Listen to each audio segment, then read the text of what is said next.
अस्सलाम वालेकुम। सुबह से आगे में आपको कहेंगे खुश आमदीद। मेरे साथ है मोहम्मद शुएब, मेरे साथ है सबीन फारूक। और आज हम प्रोग्राम में सबसे पहले एक सवाल करेंगे और सवाल यह है कि अगर आपका दिल डूब रहा हो, अगर आपका जी मतला रहा हो, या अगर आपको परेशानी में ऐसा महसूस हो रहा कि आप बिल्कुल ऐसे डूब रहे हैं, तो फिर आप क्या करते हैं? क्या करते हैं आप बताएं। कुछ थेरेपी करते हैं अपनी? सबसे आगे देखते हैं। वाह, ये एक बड़ी अच्छी बात है वैसे, क्योंकि हम हर तरह की चीज़ें आपके लिए लेकर आते हैं। ज़रूर इस चीज़ों पे बात हो रही होती है कि क्या बुराई हो रही है या क्या ऐसी चीज़ें जो कि अनसर्टन है, जो कि बेहतर होने की, तो उसकी वजह ये होती है कि बेहतरी की तरफ जा सके और आपको अवेयर कर सके। लेकिन एट द सेम टाइम हमारी कोशिश ये होती है इंटरटेनमें भी ऐड करो, एक होप भी आपको दे, ना उम्मीद नहीं होना, उम्मीद आपको जरूर दें। वैसे आपने क्या दिल डगमगा रहा हो यहाँ पे तो अच्छा, वैसे एक सवाल, एक मैं स्टेटस देख रही थी, किसी ने वो आता ना आस्क मी अ क्वेश्चन, जी जी जी, तो उसमें किसी ने एक सवाल पूछा हुआ था सारे लोगों से, दिल टूटना क्यों जरूरी होता है? दिल टूटना क्यों जरूरी होता है? ठा करके टूटता है ना, फटता नहीं, ठा करके दोबारा फटता है। दिल टूटने के बाद आवाज नहीं आती, दस करके टूटने के इससे क्या फायदा होता है? मतलब ये क्यों जरूरी होता है?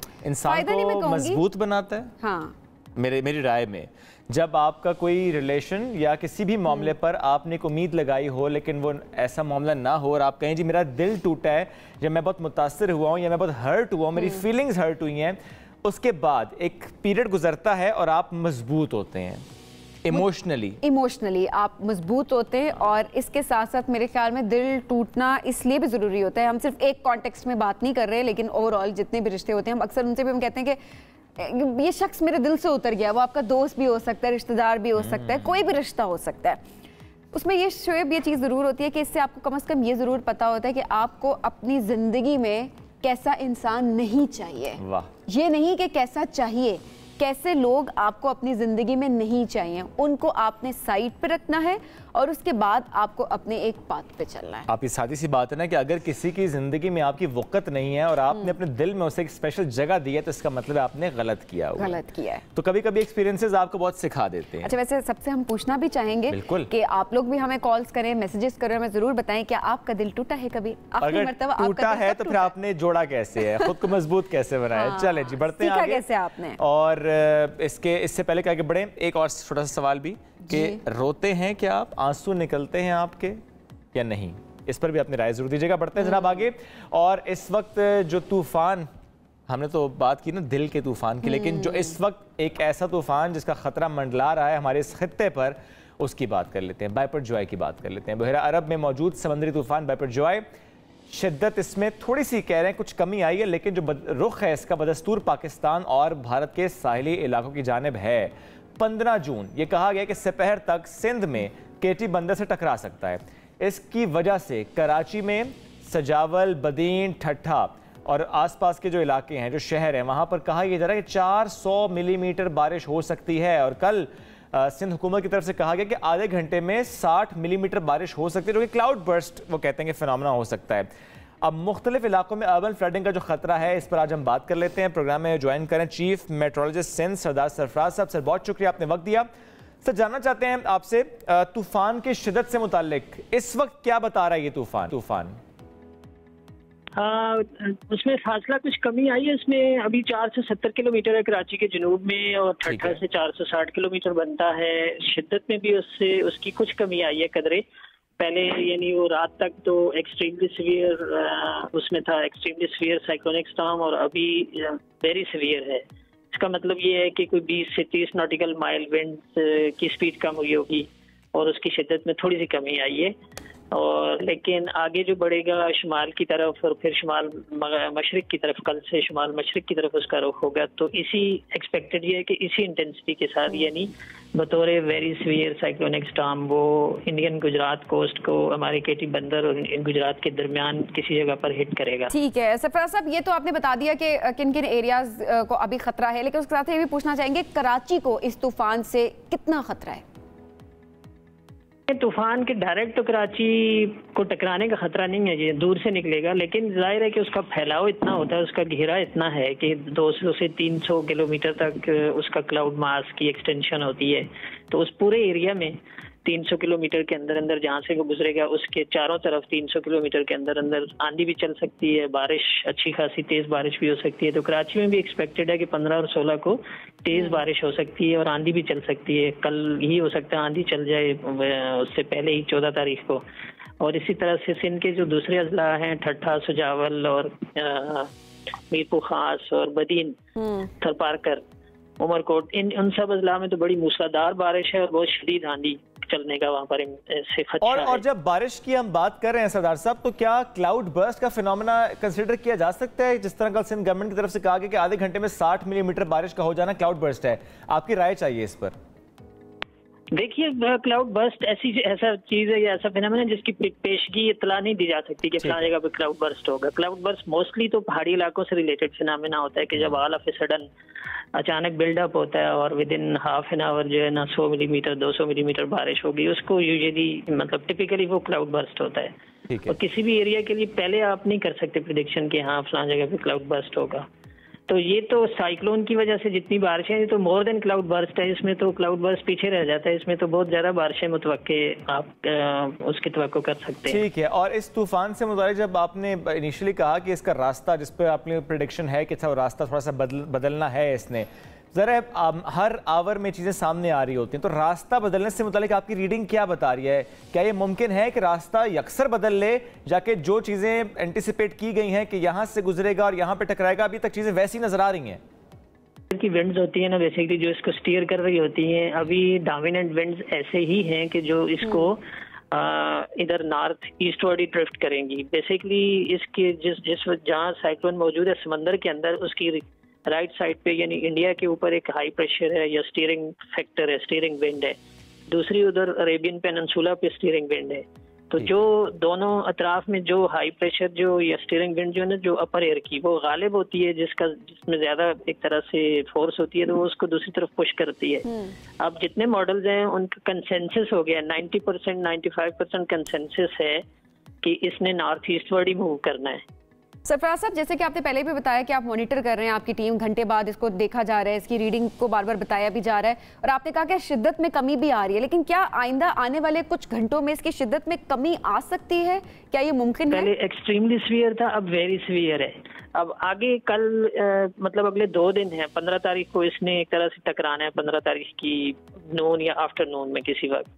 तो इस दौरान में शिद्दत में कोई खातिर खा कमी नहीं आने वाली, इसलिए कि जो सपोर्टिंग फैक्टर्स हैं, सी सरफेस टेम्परेचर होते हैं 29 से पहले 30 से 32 की रेंज में चल रहे थे जहां पर ये नीचे था। अभी जब ऊपर आएगा नॉर्थ ईस्ट अरेबियन सी में, तो कल के बाद ये उस रेंज में है कि अब 29-30 टेम्परेचर 2 डिग्री टेम्परेचर समझ लें कम है। तो इस लिहाज से कुछ शिद्दत में कमी आ गई है इसके। और इस तरह से जो दूसरी फैक्टर्स हैं वो यानी कुछ ड्राई एयर इसमें इंट्रूड हो जाए ऊपर से, तो कुछ मॉइस्चर कम कर दे, तो इस तरह से उसकी शिद्दत में कमी कुछ आ चुकी है। हो सकता है थोड़ी सी और भी कमी आ जाए, लेकिन स्टिल इतनी फोर्स होती है साइक्लोनिक स्टॉर्म की हैसियत से टकराए तो भी 50 more than 50 knots wind produce कर सकता है, यानी 100 किलोमीटर के करीब। और अगर सीवियर और वेरी सीवियर की होती है तो फिर तो इससे ऊपर जा सकती है। और सरदार साहब, जब ये टकराएगा 15 आफ्टरनून की आप बात करें, उसके बाद कितने दिनों तक इसके ज़ेरे असर रहेंगे ये तमाम इलाके, कराची, ठट्ठा, सजावल, बदीन, मीरपुर खास, थरपारकर? 3 से 4 दिन कम से कम है। कराची में 14, 15, 16 और बाकी जो शहर है वहाँ तो 17 तक इम्कान है। और बिल्कुल आखिर में जो थरपारकर डिस्ट्रिक्ट, उमरकोट डिस्ट्रिक्ट है, वहाँ 17 की शाम, यानी कम से कम 4 दिन तक ज़ेर सिंध के जितने भी अजला हैं, ठट्ठा से लेकर थरपारकर तक, ये तमाम 4 दिन तक इसकी बारिशों की जद में और तेज आंधी की जद में रहेंगे। बहुत शुक्रिया सरदार सरफराज साहब साथ मौजूद थे और इस तूफान से मुतालिक हमसे गुफ्तगू कर रहे थे। हमारे नुमाइंदे सिप्ते हसन ज्वाइन कर चुके हैं सीव्यू से। सिप्ते हसन, जो गवर्नमेंट ये है, चाहे कराची से मुतालिक हो या चाहे हैदराबाद डिस्ट्रिक्ट से मुतालिक हो, कि जिस तरह से इनखला की बात की जा रही है, जिस तरह स्कूलों में इंतजामात की बात की जा रही है, अस्पतालों में इमरजेंसी की बात की जा रही है, बिल बोर्ड हटाने की बात की जा रही है, दफ़ा 144 की बात की जा रही है, आपने क्या देखा वहाँ पर हालात में? बिल्कुल शुएब, हम लोग इस वक्त हॉक्स पे पहुंच गए हैं, सीव्यू, क्योंकि ऐसा मकाम है कि जहां पर इतनी ज़्यादा लोग क्राउडेड ज़रूर होते हैं, लेकिन वहां पर जी जी, क्योंकि जो सी व्यू है उस मकाम पर यूजुअली जो है जो घर हैं वो कुछ दूर हैं साहिल से, लेकिन यहाँ जो आबादियाँ हैं हॉक्स बे में वो ज़्यादा करीब हैं। जैसे कि माड़ीपुर से आने वाले जो भी लोग हैं वो यहाँ पर आकर बसते हैं, हॉक्स बे और दीगर जो अब्दुर्रहमान गोट और दीगर जो मकामात हैं। तो यहाँ पर हम देख रहे हैं कि दफ़ा 144 का खुसूसी तौर पर नफाज जो है उसको यकीनी बनाया गया है। पुलिस की जानिब से जो सिर्फ यहाँ के मकामी हैं उनको अंदर आने को छोड़ा जा रहा है, और कल से जो है मज़ीद जो मेजर्स हैं वो लिए गए हैं। ख़ासतौर पर जो बिल्कुल करीब रहने वाली आबादियाँ जो पानी के बहुत करीब हैं उनको फौरी तौर पर यहाँ से उनका इनखला मुमकिन बनाया जा रहा है। कुछ लोग वॉलंटरीली निकलने के लिए अपनी जो आमादगी है वो जाहिर कर रहे हैं, लेकिन कुछ लोग जो हैं उनकी जानिब से कहीं ना कहीं थोड़ा सा हिचकिचाहट का वो शिकार हैं कि जब तक तूफ़ान नहीं आता तब तक वो एटलीस्ट अपने घरों में रहना चाहते हैं। तो हम यहाँ पर देख रहे हैं कि जो माहीगीर ख़ास तौर पर हैं वो अभी तक अपने जो यहाँ पर हट्स हैं उनके अंदर ठहरे हुए हैं और वो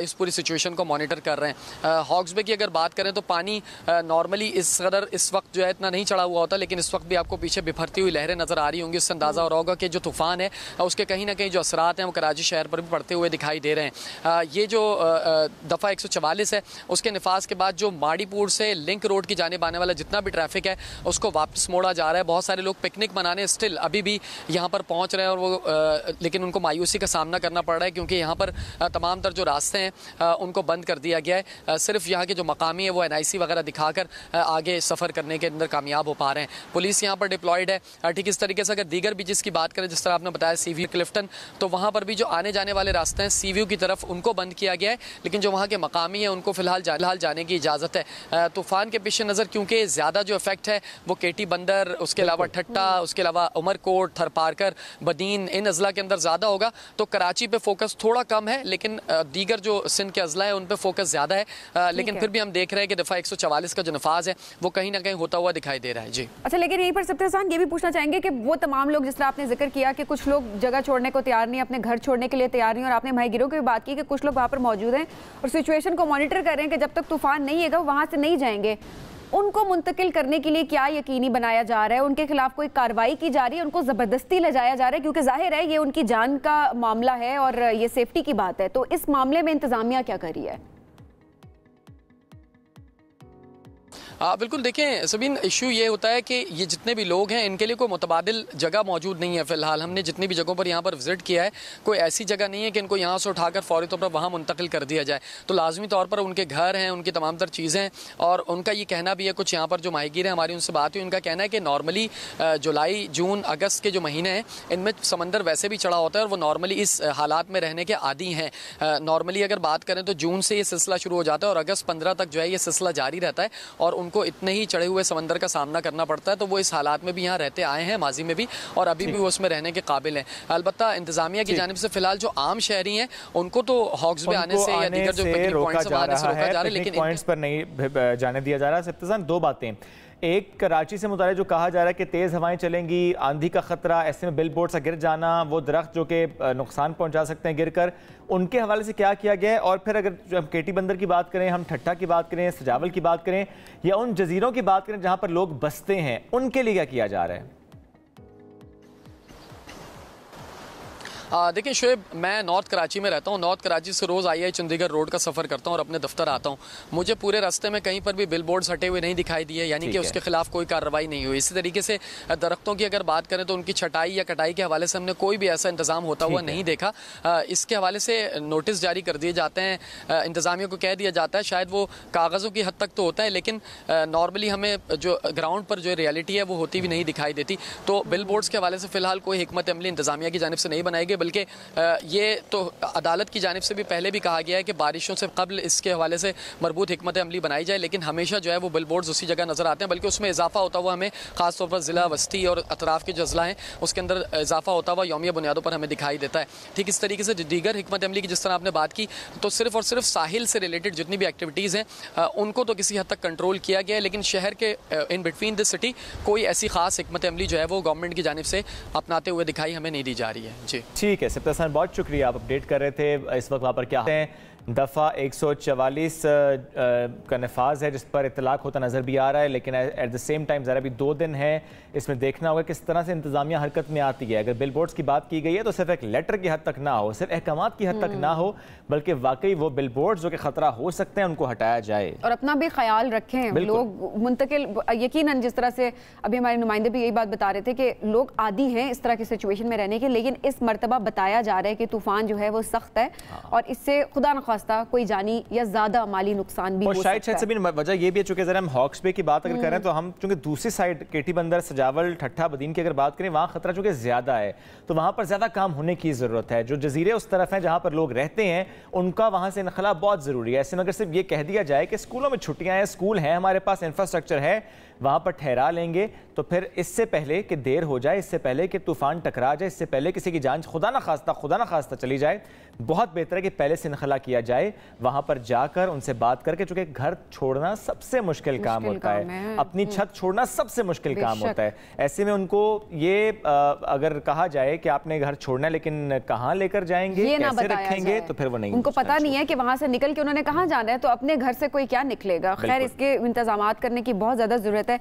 लेकिन शोएब, अब जिस तरह से बारिशों का सिलसिला भी शुरू होने वाला है, तो इसमें मतलब सिर्फ हम इन इलाकों के तूफान की तो बात करें, लेकिन ओवरऑल पाकिस्तान में भी देखा जाए तो वो कुछ ना कुछ हम देख रहे होते हैं। मानसून की जब बारिशें हो रही होती हैं तो सैलाब का खदशा बढ़ भी अभी तो देखिए प्री मानसून की हम बात करें सबीन, तो ऐसे में मौसम कैसा है? अगर हम इस्लामाबाद की बात कर लें तो इस्लामाबाद में जो कम से कम दर्जा हरारत आज है वो आप बताएंगी वहाँ जाकर ज़ाहिर है। बताती हूँ जनाब, मौसम का हाल इस्लामाबाद की बात करते हैं जी। इस्लामाबाद में कम से कम जो है वो 26 डिग्री सेंटीग्रेड है और ज़्यादा 37 डिग्री सेंटीग्रेड रहेगा और हल्के हल्के बादल हैं यहाँ पर। लाहौर में कम से कम 28 और ज़्यादा 41 डिग्री सेंटीग्रेड रहेगा।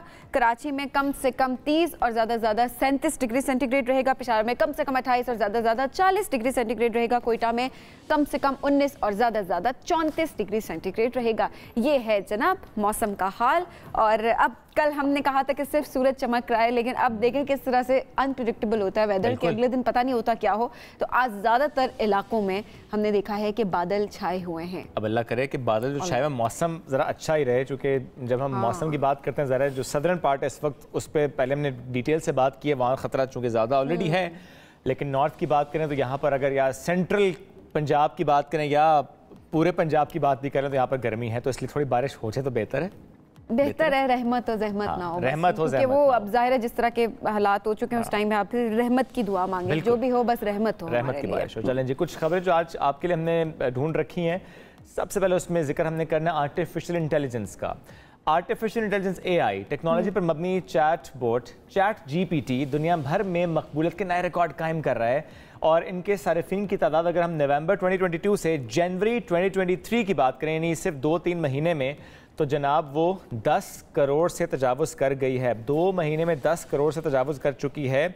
और हैरानकुन तौर पर पाकिस्तान में अगर हम देखें, इंस्टाग्राम, टिकटॉक, ट्विटर, ये मकबूल सोशल मीडिया नेटवर्क्स हैं, लेकिन इससे भी ज़्यादा अगर इस्तेमाल किया जा रहा है तो वो है जनाब ChatGPT।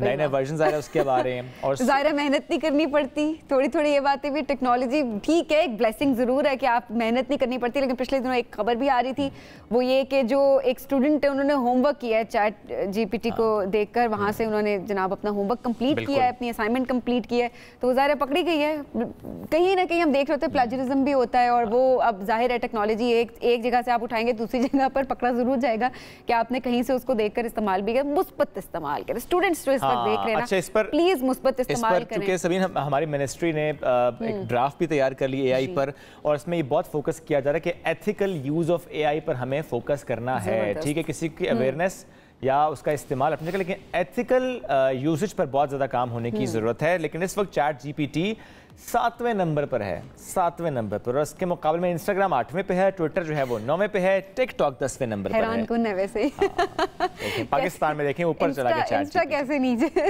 ChatGPT पता क्यों थोड़े कम है। इंस्टा की पोस्ट लिखने के लिए भी ChatGPT का सहारा लिया जा रहा है, ट्वीट करने के लिए भी ChatGPT का सहारा लिया जा रहा है, तो इसलिए भी तो मतलब अब आप जो लिख रहे हैं वो आप खुद नहीं लिख रहे, स्टेटस लगाने के लिए भी ChatGPT का तो खुद यूज कर रहे हैं। क्या आप उस पे लिखेंगे ना कि I want to write a tweet about resignation from organisation, तो वो ज़ाहिर है उसमें आपको एक अच्छा ट्वीट लिख के दे देगा, आप पेस्ट कर दें, क्या मसला है? ठीक हो गया, आइडिया आपने दिया ना, लिखकर उसने दिया आपको, वो आपका सर्वेंट है। Don't let AI to control you, वो सर्वेंट है आपका, उसे आप इस्तेमाल करें, उसे कंट्रोल करें, कि वो आपको कंट्रोल कर ले। ये दो ही ऑप्शन, एक कि वो आपको कंट्रोल कर लेगा या आप उसे कंट्रोल करें, तो बेहतर दूसरी ऑप्शन बने आप कंट्रोल करें।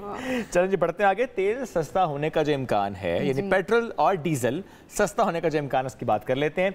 रूसी खाम तेल पहला जहाज पाकिस्तान पहुंच गया और 1 जुलाई से पेट्रोल और डीजल की कीमतों में 40 रुपए की कमी का इम्कान है। 40 रुपए, पहले हम क्या कह रहे थे 100 रुपए, लेकिन ज़ाहिर पाकिस्तान में जो खपत है उसका 1%, लेस देन 1% है। बीच में एक पॉइंट ये भी आया था जब कहा जा रहा था कि अगर रशियन ऑयल आ भी जाता है तो तब भी कोई इसका फायदा नहीं होगा ऐसा। वो 100 रुपए के बाद बीच में एक न्यूज आ रही थी। बिल्कुल। अब वो मेरे ख्याल में एक होता है ना कि आप एक्सपेक्टेशंस इतनी बिल्ड कर देते हैं आवाम की और उसके बाद आप बीच में बिल्कुल खत्म कर देते हैं।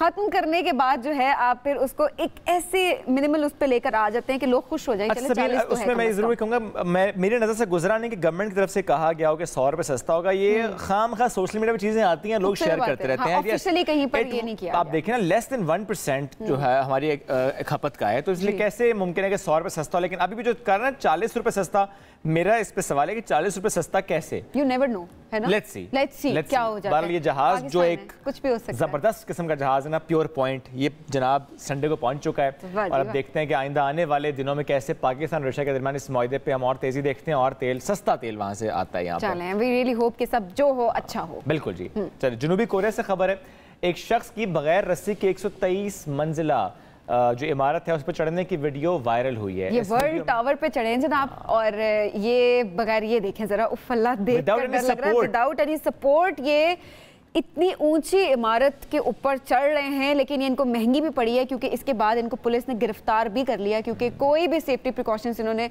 नहीं यूज़ किए। किसी भी तरह की इन्होंने, आप जिस तरह देखें, कोई मदद लेने की कोशिश ही नहीं की, ना रस्सी और ना कुछ और, मतलब जान की कोई परवाह ही नहीं है। ये क्या बात हुई? बंदा इनसे पूछा आप जा क्यों रहे थे, मतलब जा क्यों रहे थे, इतना क्या आपको जोश आ गया था? अब जाए, एडवेंचर के शौकीन थे, लेकिन बहरहाल जान से बढ़ के कुछ नहीं होता। चलें बढ़ते हैं आगे। चीन ने एक जबरदस्त काम किया है, वो है जनाब प्रेडिक्शन सिस्टम अर्थक्वेक का। कुछ सेकंड्स पहले एक वार्निंग देने वाला बड़ा सिस्टम तैयार कर लिया है।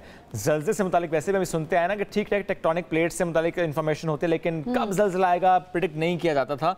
लेकिन अब एक वार्निंग सिस्टम तैयार कर लिया गया है और 15,000 से ज़ायद मॉनिटरिंग स्टेशंस पर ये लगाया जाएगा, जिसमें नेशनल लेवल पर भी हैं, इसमें रीजनल लेवल्स पर भी हम देख रहे हैं। और जो इतला है वो आराम से फिर मिल जाएगी कि अच्छा यहाँ पर जल्जला आ सकता है, किस शिद्दत का आएगा, थोड़ा उसको एंटिसिपेट किया जा सकता है। ट्रायल भी इसके हुए हैं, सिचुआन में हुए हैं, इसके अलावा जो दीगर सूबे हैं, हुबाई है, फजियान है, बीजिंग है, तियानजिन है, यहाँ पर इसको जो ट्रायल्स हैं वो किए जा रहे हैं।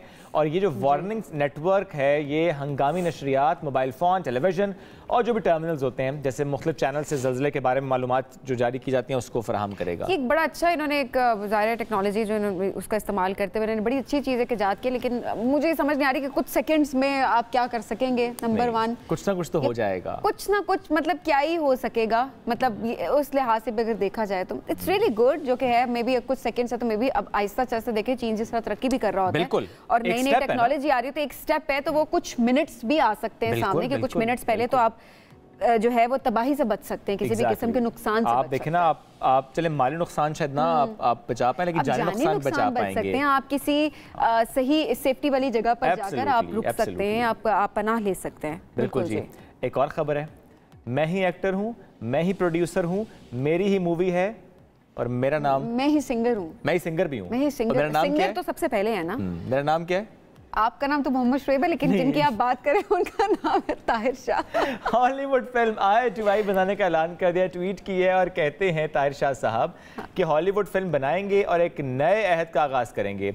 और इस फिल्म के डायलॉग, स्क्रिप्ट, स्क्रीन प्ले, गाने सब खुद तहरीर किए हैं।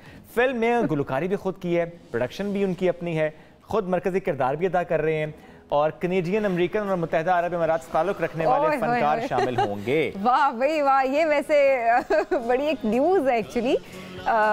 लेट्स सी, अभी हम जैसे देख रहे थे, पहले भी इनका गाना था वो बड़ा हिट हुआ था। जैसा भी था, जो भी था, लोग सुनते तो हैं ना, उनके कानों को महसूस तो करते हैं ना कम अज कम। पहले देखे मिलियंस में अगर व्यूज गए तो किसी वजह से मिलियंस में व्यूज गए ना। आप देते हैं उनको इतनी रेटिंग, तो फिर उनको रेटिंग मिलती है और कॉन्फिडेंस मिलता है और फिर वो नई चीज बनाते हैं जी। क्रिटिसाइज क्या करना फिर, क्रिटिसाइज क्या करना फिर? थोड़ा तकलीफ तो होता है, लेकिन सुना दे तेरे तकलीफ पहुंचाते हैं आप। देखें जी, आपके कान, आपकी मर्जी, सुनवाएं जी।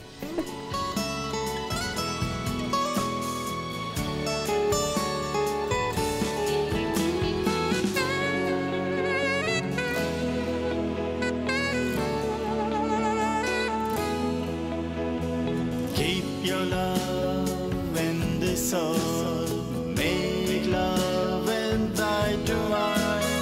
Your face and glorious eyes, I can see. देखें ना भाई, क्या इतनी जबरदस्त तो इनकी आवाज है, मुझे तो बहुत अच्छा लगा। ये आपने अच्छा कहा कि देखें, मुझे अच्छा आपने ये नहीं कहा कि सुने। नहीं, मुझे गाना भी अच्छा लगा, मुझे ओवरऑल इनकी जो प्रेजेंटेशन है मुझे वो भी बहुत अच्छी लगी। मेहनत की हुई है और आपने अगर उसको इतनी रेटिंग दी है तो कुछ ना कुछ तो होगा ना। अच्छा आप शोएब थोड़ा सा इमेजिन करें, अगर आपके इतने लंबे बाल हों, वाइट 3-पीस सूट आपने पहना हो, पीछे बादल हो और हल्की हल्की बिजली चमक रही हो और ऐसे आपने बालों को ऐसे लहरा के आप आई टू आई गा रहे हो, बताएं कैसा फील करेंगे? मेरी बेगम भी बहुत सख्त है और अम्मी भी बहुत सख्त हैं। इसमें ऐसी क्या बात है? ब्रेक लेते हैं। इमेजिन तो करें। ब्रेक। तो थोड़ा सा ब्रेक। डॉक्टर फौजिया सिद्दीकी बेशुमार कोशिशों के बाद बिलाखिर 20 साल बाद अमेरिका में कैद अपनी बहन डॉक्टर आफिया सिद्दीकी, जिन्हें हम कहते हैं कौम की बेटी, इनसे मिलने में कामयाब हुई। मगर जेल में मोटे शीशे के आर पार होने वाली ये मुलाकात अधूरी भी थी और उदास भी थी। 3 दिन लगातार 3-3 घंटे की ये मुलाकातें, जिसमें मालूम हो सका उनको कि डॉक्टर आफिया की ख़राब सेहत है, मुश्किल ज़िंदगी है और इस मुलाकात ने उनकी बहन को मज़ीद अफसरदा भी किया है। मुलाकात के बाद जब वो कराची वापस पहुंची तो उन्होंने कहा कि तसव्वुर भी नहीं कर सकती थी कि डॉक्टर आफिया इतने बुरे हाल में होंगी। डॉक्टर फौजिया सिद्दीकी और उनके हमरा इस मुलाकात में शामिल जमात इस्लामी के वो सेनेटर जिनके हवाले से हमें कहते हैं कि जिन्होंने सियासत का आगाज़ ही इसलिए किया कि कौम की बेटी का मुकद्दमा लड़ना है, कुर्सी के लिए नहीं, लेकिन कौम की बेटी के लिए आवाज़ उठानी है, आफिया सिद्दीकी के लिए आवाज़ उठानी है, इसलिए सियासत में आए और इतने सालों से कोशिश के बाद बिल आखिर कामयाब हो पाए कि उनकी और डॉक्टर आफिया की जो बहन डॉक्टर फौजिया सिद्दीकी उनके दरमियानी मुलाकात हो पाई है। इस वक्त प्रोग्राम में हमें सेनेटर मुश्ताक अहमद साहब भी ज्वाइन करें। अस्सलाम वालेकुम जी, कैसे हैं आप? सर बहुत शुक्रिया आपने वक्त दिया। और डॉक्टर फौजिया सिद्दीकी ने हमें ज्वाइन किया। डॉक्टर साहब अस्सलाम वालेकुम, कैसी हैं आप? वालेकुम अस्सलाम, अल्हम्दुलिल्लाह शेफ मैं ठीक हूँ। डॉक्टर फौजिया आपसे ही सबसे पहले शुरू करना चाहेंगे हम। डॉक्टर फौजिया, कितने अरसे के बाद ये मुलाकात मुमकिन हुई, प्रोसेस क्या था इसका, और उसके बाद मुलाकात का हवाल भी हमें बताइएगा ज़रा। जी असल में तो मेरी मुलाकात 21 साल मैं 2022 में आफिया से मुलाकात हुई थी, जब वो अमेरिका से पाकिस्तान आई थी। उसके बाद अब हुई है 2002 में और अब 2023 में। तो ये 20 साल का तवील अरसा। जब मैंने अपनी बहन को, ज़ाहिर है मैंने जब देखा था 30 इयर्स की थी, 29-30, और अपने पीक पे थी, एक ख्वाब थे उसके और एक आँखों में चमक थी और she was a beautiful person, उसका सोल भी और उसका इवन तस्वीरें आपने भी देखी हैं उसकी ग्रेजुएशन की और ये सब। तो मेरी तो मेरी लास्ट मेमोरी उसकी वो थी। उसके बाद फिर वो तस्वीर थी जो 2008 में जो उसकी अफ़गानिस्तान की पिक्चर जो वो थी, वही देख के लरस गए थे हम कि क्या हुआ है ये। और उसके बाद अब देखा तो उसमें और अब में इट वाज जस्ट डेवस्टेटिंग। मतलब पहले दिन की जो मुलाकात थी दैट वाज अबाउट 90 मिनट्स और सो, लेकिन ये कि मैं उसको आवाज़ से फ़ौरन पहचानी। जैसे ही आवाज़ उसकी आई अंदर आते हुए, मैं दिस वाज आफिया, राइट, आवाज़। बट देन जब मैंने शक्ल देखी उसकी, जब एकदम शीशे पे से हम गए तो जब शक्ल देखी तो यकीन जाने मैं सिर्फ देखती रह गई। मैं कहूँ कि आफिया कहाँ है? आवाज़ तो आफिया की आ रही है मगर आफिया कहाँ है? मैं देखती रही, मैं पता नहीं इतनी देर क्या बात। फिर मुझे कहा गया कि भाई आप फ़ोन उठाएं तो आप फ़ोन पे से आवाज़ सुन सकते हैं, वरना नहीं। मगर मैं देखती गई, सिर्फ मेरे आंखों में आंसू भर रहे थे और मैं कह रही मैं आफिया को वो नहीं करूं। वो एक लम्हे की चमक उसकी आंखों में थी। उसके बाद यकीन जाने, अगर मैं आपसे ये कहूँ कि ये एक ज़िंदा लाश खड़ी थी मेरे सामने, तो मैं एग्जैजरेट नहीं कर रही होंगी। आँखें अंदर ढसी हुई थी, बिल्कुल लाइक एक स्केलेटन के ऊपर स्किन आपने वो कर दी हो। ठीक है, इट्स प्रिजन, ठीक है, यू डोंट एक्सपेक्ट। और मैंने बहुत वर्स से वर्स सोचा था, लेकिन जो मैंने देखा मेरी बहन नहीं लग रही थी। उसका चेहरा एक तरफ से झुलसा हुआ, उसका फेशियल पैरालिसिस हुई थी और दांत टूटे हुए थे सारे, आँखें अंदर ढसी हुई, उसका मैं खाली बस मैं आपको क्या बताऊं, वो फिजिकल वो देख के मैं खुद बहुत ज़्यादा डॉक्टर फौजिया बात क्या हुई इस दौरान? डॉक्टर आफिया ने आपसे इस दौरान डॉक्टर आफिया ने आपसे क्या बातें की? कुछ ऐसी बातें जो कि आप कौम को बताना चाहती हैं कि ये पैगाम, ये बातें आफिया ने आप तक पहुंचाई हैं? देखिए ये पहला जुमला उसका मुझे याद है, जाहिर है वो जो एकदम से हम मिले थे वो, तो उसने ये कहा था कि आप तो पहले से भी ज़्यादा दुबली हो गई। अरे वहाँ पे देखिए उन्होंने आपकी फिक्र की। शक्ल देख के कुछ बोल ही नहीं पा रही थी, लेकिन उसका पहला जुमला ये था। उसके बाद जाहिर है मैं उसका हाल ही बता रहा था, मैं क्या उसका हाल पूछती और क्या वो करती। वो वकील थे, वो अपने सारा वो थोड़ी देर को तो मैंने वकील को ही दे दिया था कि आप ही बात कर लो, सुन लो। But you know like towards the end of that, और वो तो मुझे पता चला कि उसको जो मैं पैसे भेज रही थी वो भी कुछ नहीं मिले, उसको कोई वो नहीं था। तो फर्स्ट डे तो बस सिर्फ जो इन द एंड मेरे एक बात समझ आई कि मुझे आफिया को पैसे भेजने हैं, बिकॉज वहाँ पे एक कॉमिसरी है जिसमें से कि अगर पैसे हों तो वो कुछ चाय वगैरह ले सकती है। तो वो कह रही थी कि ना यहाँ चाय में होती है ना कोई वो होता है, कुछ इस तरह का मेरे समझ में। तो मेरे समझ में सिर्फ एक ही चीज़ आई पहले दिन, तो मैंने उसको फ़ौरन ही मैंने कॉल किया भाई को और फ़ौरन उसको पैसे उसकी कॉमिसरी में डलवाए। मैक्सिमम $300 एक वक्त में डाल सकते हैं, तो मैंने वो डलवाए। ठीक है। अगले दिन सुबह जब मैं गई हूँ तो उसने कहा शाम को ही फ़ौरन मिल गए थे, और वो थोड़ी सी सुबह की मुलाकात जो थी अगले दिन की, दैट वाज बेटर। ओके। एक तो ये कि उस दिन की खुदा हाफिज ये था कि कल मैं सुबह फिर आ रही हूँ, एंड दूसरे दिन थोड़ा सा मतलब मैं भी थोड़ी सी जाहिर है मैं यू नो कि यही है Aafia, and the good thing is कि शी इज अलाइव। आवाज ये बिल्कुल डॉक्टर फौजिया, यही एक उम्मीद है हम सब के लिए कि वो जिंदा है। अब उनकी बाजियाबी के लिए, उनकी रिहाई के लिए क्योंकि काम किया जा रहा है। सेनेटर मुश्ताक साहब, आपने जिस तरह पहले भी आप जिक्र कर रहे थे कि आप तो सियासत में इसलिए आए कि अपनी बहन को आप वहाँ से छुड़वा सकें, डॉक्टर आफिया सिद्दीकी को। अब शुरू से ज़रा हमें ये बताएंगे, जिस तरह अभी डॉक्टर फौजिया ने भी जिक्र किया कि अफ़गानिस्तान से उनकी तस्वीरें मौसूल हुई और सारी, तो ये एक्चुअली कहानी क्या थी? क्योंकि ये भी कहा जा रहा है कि नहीं, कराची से उनको गिरफ्तार किया जाता और फिर उनको अफ़गानिस्तान लेके जाया गया, क्योंकि अक्सर लोग ये भी सवाल करें अफ़गानिस्तान में क्या कर रही थी वो। तो थोड़ा सा अगर बैकग्राउंड शेयर करना चाहें आप। बिस्मिल्लाहिर्रहमानिर्रहीम, बहुत शुक्रिया। देखें, सबसे पहले तो मैं डॉक्टर फौजिया को खिराज तहसीन पेश करता हूँ। आप देखें कि डॉक्टर फौजिया ख़ुद जॉब करती है, डॉक्टर हैं, अपने बच्चों को भी पालती है, डॉक्टर आफिया के बच्चों को भी पाला है और डॉक्टर बनाए, कुरान का हाफिज़ बनाए।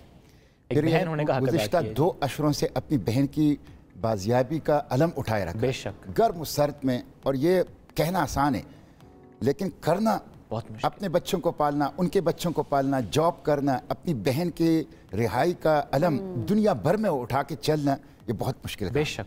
तो मैं समझता हूँ कि डॉक्टर आफिया को, डॉक्टर फौजिया को मैं खराज तहसीन पेश करता हूँ। जिस तरह उन्होंने किया है, आज उनकी कोशिशों से पूरी दुनिया में, यानी अमेरिकन मुस्लिम के अंदर एक बेदारी है। पाकिस्तान में तो है, अमेरिकन मुस्लिम के अंदर ये बेदारी है। तो ये अल्लाह ताला ने उनकी कोशिशों में बरकत डाला है और इंशाल्लाह ये नतीजे तक पहुँचेगी और इन कोशिशों के नतीजे में डॉक्टर आफिया वापस अपने घर आएगी। देखिए, यह बहुत अच्छा सवाल आपने किया है। कुछ गलतफहमियाँ, मुगालते मंसूबे के तहत डॉक्टर आफिया के बारे में फैलाए गए हैं। एक तो यह है कि वो अमेरिकन नेशनल है, हालांकि वो बिल्कुल अमेरिकन नेशनल नहीं। ठीक है। उन्होंने ग्रीन कार्ड के लिए भी कभी दरख्वास्त नहीं दी, वो पाकिस्तानी सिटीजन है। दूसरा है कि वो लेडी अलकायदा है या कोई अलकायदा मॉम है। उनके ऊपर जो चार्जशीट है अदालत के अंदर, उसमें ना अलकायदा, ना 9/11, ना कोई बम धमाके, ना कोई टेररिज्म, ना कोई एक्सट्रीमिज्म, कोई चार्ज नहीं है। इसी तरह उनके बारे में ये कहा जाता है कि वो डायमंड्स की तिजारत करती थी और फाइनेंसिंग करती थी अलकायदा की। 1990 से लेकर उनकी कोई ट्रैवल हिस्ट्री ही नहीं है अफ्रीका की। तो ये मंसूबे से उनके बारे में मगालते पैदा किए गए हैं। वो पाकिस्तानी हैं, वो PhD डॉक्टर है एजुकेशन में, वो एक हाफिज कुरान हैं और वो एक मासूम बेगुनाह कौम की बेटी है जिसे मार्च 2003 में अगवा किया गया और फिर वो गायब थी अपनी 3 बच्चों के साथ, एक बेटी 2 बेटे। एक बेटा जो 6 माह का था, सुलेमान, जो अभी तक पता हमें नहीं है कि कहाँ है, जिंदा। इसके बारे में आपने बात करने की कोशिश की, कोई केस वहां पर दर्ज किया गया कि वो उनका जो बेटा था उस टाइम पे, क्योंकि 6 माह का था, वो इस वक्त कहाँ पर है? अब जाहिर है वो तो कोई 20-21 साल का होगा। वो मुलाकात में हमसे पूछती रही, डॉक्टर फौजिया से पूछती रही, सुलेमान कहाँ है? अच्छा, हमें खुद भी इल्म नहीं है कि सुलेमान कहाँ है। सुलेमान अगर जिंदा है तो इस वक्त 21 साल का होगा, अल्लाह करे जिंदा हो, या सुलेमान को कत्ल कर दिया। कहाँ है? ये रियासत की जिम्मेदारी है कि हमें बताएं कि डॉक्टर आफिया का छोटा बेटा सुलेमान जो इस वक्त 6 माह का था, उनकी गोद में था, वो इस वक्त कहाँ है? तो 3 बच्चों के साथ इनको मार्च 2003 में अगवा किया गया और जुलाई 2008 में गजनी में शो किया गया। अब ये 5.25 साल कहाँ थी? ये हुकूमत की जिम्मेदारी है कि हमें बताएं। तो ये अगवा हुई वहाँ से, और वहाँ से वो भी जख्मी थी, वेंटिलेटर पे थी, जब गजनी से उनको शिफ्ट किया गया यूनाइटेड स्टेट्स के अंदर, और फिर उसके ऊपर मुकदमा चलाया गया। अच्छा, मैं जानना चाह रहा था आपसे ये भी कि चूँकि अब आप एक जुमला और भी कहते हैं कि अगर हुकूमत वक्त चाहे तो उनकी बाजियाबी हो सकती है, उनकी बाजियाबी की जो चाबी है वो इस्लामाबाद के पास है, कैसे? देखें, सबसे पहली चीज़ तो ये है कि हमारी हुकूमत मुदई और वकील बन जाए कौम की बेटी की। ठीक है, उनको पाकिस्तान अफगानिस्तान से अमेरिका ले जाना पाकिस्तानी लॉ, इंटरनेशनल लॉ की खिलाफ वर्जी है। ठीक है, मुदई और वकील बन जाए इखलास के साथ, नंबर 1। नंबर 2, उसके बाद उनके लीगल और पॉलिटिकल ऑप्शंस हैं। मतलब गुज़िश्ता 20 साल में अमेरिकी सदर को एक क्लेमेंसी पिटीशन जा सकती थी जो कि नहीं गई। ठीक, वो अमेरिकी सदर के पास ये इख्तियार है, उन्हें बड़े बड़े मुजरिम माफ़ किए हैं, जासूस माफ़ किए, ईरान के, और ये तो मुजरिम भी नहीं। ठीक है, जजमेंट रिव्यू की एक ऑप्शन इनके पास मौजूद हैं। इसी तरह कंपेशनेट ग्राउंड पर वो 15 साल से जिस जेल में हैं वो इंतहाई खौफनाक जेल है। वहाँ पे FMC कॉर्सवेल, फेडरल मेडिकल सेंटर कॉर्सवेल, जिस तरह डॉक्टर फौजिया ने बताया, वो फिजिकली अनवेल है, साइकोलॉजिकली अनवेल है, वो बहुत ही डिप्रेशन के अंदर हैं। उनके 15 साल मेडिकल रिकॉर्ड हासिल करके इंसानी हमदर्दी की बुनियाद पर US एडमिनिस्ट्रेशन को दरख्वास्त की जाए कि उनको वापस पाकिस्तान भेजा जाए, और उसके साथ साथ स्वैप ऑफ द इंटरेस्ट। दोनों ममालिक के दरमियान G2G, state to state affairs में रोज़ की बुनियाद पे ऐसी चीज़ें आती हैं कि हुकूमत एक दूसरे से मदद करती हैं, एक दूसरे को ताउन फराहम करती है। उस ताउन में डॉक्टर आफिया की बाजियाबी पाकिस्तान वापस लाना को प्रायोरिटी रखी जाए। तो ये वो तमाम रास्ते हैं कि जिसके ज़रिए से हुकूमत, ये रास्ता हमने क्यों ना अपनाया? मैं यही तो मैं पूछ रहा हूँ, हमें खुद ये इल्म नहीं है, मुजरिमाना गफलत है, मैं इसको कहूँगा कि मुझे कोई समझ नहीं आ रही। हमने आसानी से, मैं तो ये कहता हूँ, उनका नाम लेते लीडर्स को देखा, मैं न सिर्फ नाम लेते देखा बल्कि मैं इनकी अम्मी से मिला हूँ, बड़ी ज़बरदस्त खातून थी, अल्लाह उनकी माफ़िरत फरमाए, डॉक्टर फौजिया की, इस्मत सिद्दीकी साहिबा मरहुमा। उनके पास जाते थे, वादे करते थे कि हम 90 डेज में, 100 डेज में आपकी बेटी को लाएंगे। इसका मतलब है हमारे तमाम हुक्मरान समझते हैं कि आफिया मासूम है और आफिया आसानी से वापस आ सकती है। मैं आपको अभी भी गारंटी से कहता हूं, चंद दिनों के अंदर डॉक्टर आफिया वापस आ सकती है अगर हुकूमत मुदई और वकील बन जाए इखलास के साथ, और इन 4 ऑप्शंस पर जो लीगल पॉलिटिकल ऑप्शन है इनके ऊपर। तो ऐसे में ऐसी कोई मोशन मूव क्यों नहीं की जा सकती नेशनल असेंबली में? रेजोल्यूशन सेनेट ने कई दफा पास किए हैं, यूनानिमस रेजोल्यूशन पास किए हैं। अब हम डॉक्टर आफिया की सरबराही में पूरे पाकिस्तान में लोगों से हम एक ऑनलाइन रजिस्ट्रेशन ले रहे हैं। आफिया की रिहाई के लिए लोगों को रजिस्टर कर रहे हैं, मिलियंस ऑफ लोगों को रजिस्टर करेंगे इंशाल्लाह, और हम एक ऐसी ताकतवर अवेयरनेस क्रिएट करेंगे कि हम एक प्रेशर बने ताकि गवर्नमेंट पर मौजूद है अक्रॉस द बोर्ड, तमाम पॉलिटिकल पार्टीज की स्टेप लेने की जरूरत है, एक से प्रेशर डेवलप किया जाए कि उसके नतीजे में अमली इकदाम की तरफ। बिल्कुल ठीक है। डॉक्टर फौजिया, आपकी तरफ दोबारा आएंगे। 3 दिन की मुलाकात, आपने पहले 2 दिन का अहवाल बताया, मैं ज़रूर चाहूँगा तीसरे दिन का अहवाल भी बताएं, जो बिल्कुल मुलाकात जब एंड हो रही थी, जब मालूम था कि अब नहीं पता कि अगली मुलाकात कब होगी। जब पहले 2 दिन तो पता ना कि मुलाकात होनी है, अब ये वो दिन है मालूम है कि मुलाकात का कोई अंदाज़ा ही नहीं है। वो मुलाकात कैसी रही? जी जी जी, बस वो दूसरे दिन यूँ बेहतर भी थी कि सेनेटर साहब भी मिले उससे, और वो तो इट वाज, और ये कि कल फिर आएंगे, लेकिन तीसरे दिन वो बस वो जो है ना, वो टाइम मैं अभी तक उससे रिकवर नहीं कर सकी हूँ। मैं आंखें बंद करती हूँ, वही मंज़र आता है मेरे सामने। इट इज़, मेरे पास वर्ड्स नहीं है डिस्क्राइब करने के लिए कि डॉक्टर फौजिया, डॉक्टर आफिया पर उम्मीद थी, उसको छोड़ के आना, उम्मीद थी कि रिहाई उनको मिल सकेगी किसी तरीके से, पर उम्मीद थी अभी भी इन हालात में भी? देखिए, मैं आपको बताऊं कि मेरी बहन, मैंने उसको जब वो पैसे भेजे उसको मिले, उसने अपने लिए 1 कप चाय ली और एक 6 पैक उसने डॉक्टर पेपर का लिया, जो उस छोटे से यूनिट में, एडमिनिस्ट्रेटिव यूनिट में दूसरे कैदी थे, उन्हें सबको 1-1 कैन बांटा। अपने पैसे, इतने साल के बाद उसको कुछ पैसे मिले, अपने लिए सिर्फ एक चाय लेके उसने सबको शेयर किया कि देखो मेरे पास पैसे आए हैं। That is Aafia Siddiqui, that was my sister. अंदर मतलब उस सारे साइकोलॉजिकल ट्रॉमा में और उसमें जो ये कह रही कि मेरे बेटे को, मैं उसको बता रही हूँ तेरा बेटा डॉक्टर बन गया, वो कह रही आप जाएंगी वापस, तो उसको एक ट्रेन ब्लू कलर की या फिर एक डंप ट्रक, उसको बड़ा शौक था इनका, उसको ले जाइएगा। अब मैं उसको क्या बताऊँ, वो she was frozen in time. उस वक्त अपने बच्चों को, उसके लिए वो वही छोटे छोटे थे जब उसने छोड़ा। ये बीच का टाइम जो है ये एक नाइटमेयर है, ये एक, जी बिल्कुल। तो वो वही छोटी चीज़ें जो उनको उस वक्त पसंद थी और वो ना उसके जहन में वही था, एक फ्रोजन इन टाइम। फिर वो थोड़ा सा आगे वो होती, फिर वो मुझे देख के गए, अब कब मिलेंगे, जा रही हैं आप भी। मैं उसको देख के मैं कहूँगी कि मैं क्या कहूँ, तो मेरे समझ में एक ही चीज़ आई, मैंने कहा ये जून है ना, मैं इंशाल्लाह जुलाई में वापस आ रही हूँ। उम्मीद, मैंने एप्लीकेशन डाल दी जुलाई के एंड तक इंशाल्लाह दोबारा। तो बच्चों को मिलवाने के लिए कोई प्रोसेस स्टार्ट किया गया है मुश्ताक साहब? देखिए, मुलाकातें मैं समझता हूँ, अच्छा सॉरी जी जी, देखिए मैं समझता हूँ कि इस वक्त उनकी जो फिज़िकल कंडीशन है, जो साइकोलॉजिकल कंडीशन है, वो अनवेल है।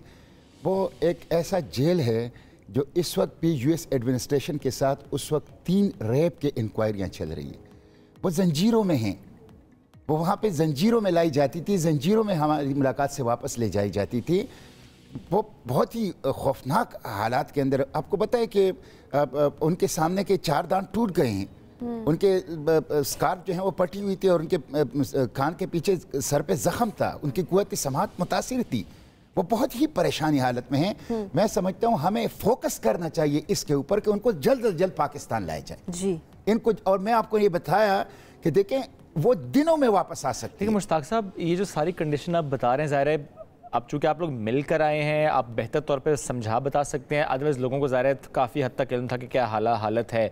ह्यूमन राइट्स वायलेशन है ये, जो अमेरिका इसका हामी है, हमेशा इंसानी हुकूक की बात की जाती है कि हम आवाज़ उठाते हैं, और खुद इतनी वायलेंस। वो बेचारी तो बिल्कुल, मैं समझता हूँ इस सदी की, इस उम्मत की सबसे मजलूम खातून डॉक्टर आफिया सिद्दीकी है, सबसे मजलूम खातून। यानी क्लाइव स्मिथ जो इंटरनेशनल ह्यूमन राइट्स के वकील हैं और जिनको बहुत क्रेडिट जाता है इस पूरे काम में, आपको पता है उन्होंने 87 कैदी ग्वांटानामो से रिहा किए हैं। वो कहते हैं 87 कैदियों पर जो तशद्दुद हुआ है, उस मजमूई तशद्दुद से ज़्यादा एक अकेली आफिया के ऊपर हुआ है। तो ये तो बहुत बड़ी वायलेशन है ह्यूमन राइट्स की, और हमारी सच्ची बात है कि पाकिस्तान की गैरत के लिए एक चैलेंज है। बिल्कुल, और चूंकि अब आप लोग इस पर इस लेवल पे लड़ रहे हैं और जिस तरह से आप लोगों की मुलाकात है, जिस तरह डॉक्टर फौजिया ने भी कहा कि नेक्स्ट मंथ की एप्लीकेशन भी डाल दी है, एंड आई एम श्योर कि जो रेजोल्यूशंस पहले पास होते हैं, लेकिन अब जिस तरह की आप बात करें कि पूरे कौम से एक तरह से प्रेशर बिल्ड किया जाएगा गवर्नमेंट पर, ये बहुत ज़रूरत है कि रियासत इस मुकदमे को लड़े और रियासत मुद्दई बन जाए और रियासत इस मामले को इस तरीके से लेकर चले कि डॉक्टर आफिया पाकिस्तान वापस आएँ जिंदा सलामत। और ज़ाहिर जो एक लॉस हो चुका है, जो उनका साइकोलॉजिकल लॉस है, जिस तरह से उनकी तबीयत है, उस पर ज़ाहिर है एक अनडन तो नहीं हो सकता, लेकिन जो कोशिश पाकिस्तान को करनी चाहिए वो जरूर होनी चाहिए। और हम भी आवाज़ उठाते रहेंगे। ये प्लेटफॉर्म इसीलिए है कि हम मजलूम की आवाज़ भी हैं, तो यकीनन हम भी बुलाते रहेंगे, कोई भी अपडेट होगी वो भी अपने नाजरीन से हम शेयर करते रहेंगे। एक ब्रेक की तरफ बढ़ना है, ब्रेक से वापस आते हैं, साथ रहिए।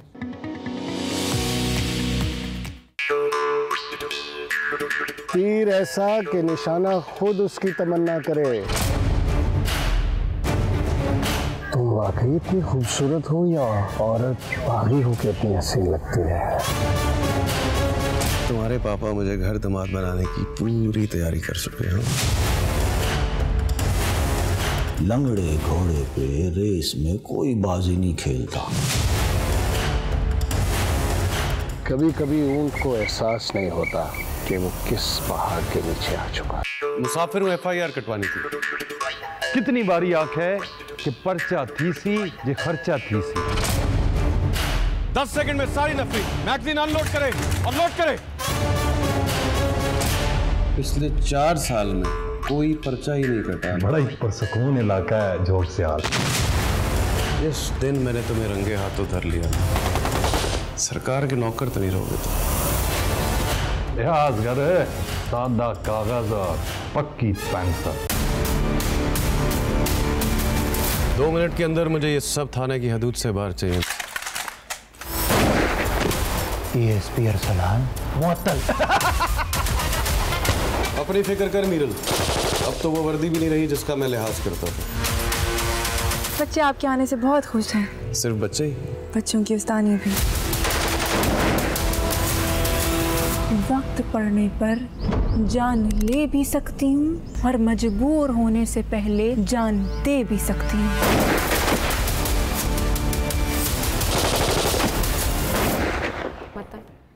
ये है झोंक सरकार, नया ड्रामा हम टीवी का। रिलीज होते ही शायकीन की भरपूर दाद समेटी है और जब पहली एपिसोड की हम बात करते हैं सिर्फ 6 दिन में 3 मिलियन से ज्यादा देखा गया है और आज रात 8 बजे सेकंड एपिसोड आनी है।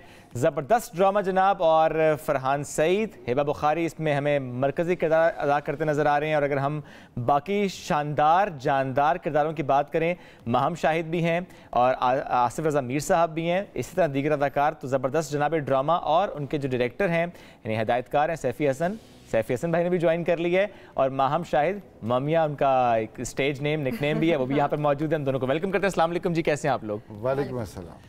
माहम कह रही हैं बहुत सख्त हैं आप। नहीं माहम, तुमने ऐसा कहा?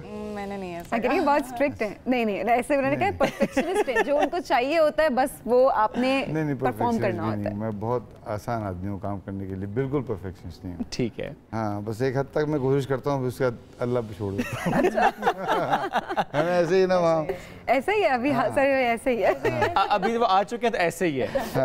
जबरदस्त। और झोंक सरकार, थोड़ा सा इसका बैकग्राउंड, व्हाट इज झोंक सरकार, इसके बैकग्राउंड? सरकार तो आपको पता है हुकूमत, ठीक है ना। और झोंक, तो एक झोंक कहते हैं एक्चुअली किसी छोटी बस्ती को, ठीक है, सराय की ज़बान में। राइट। तो ये एक छोटी बस्ती की हुकूमत है।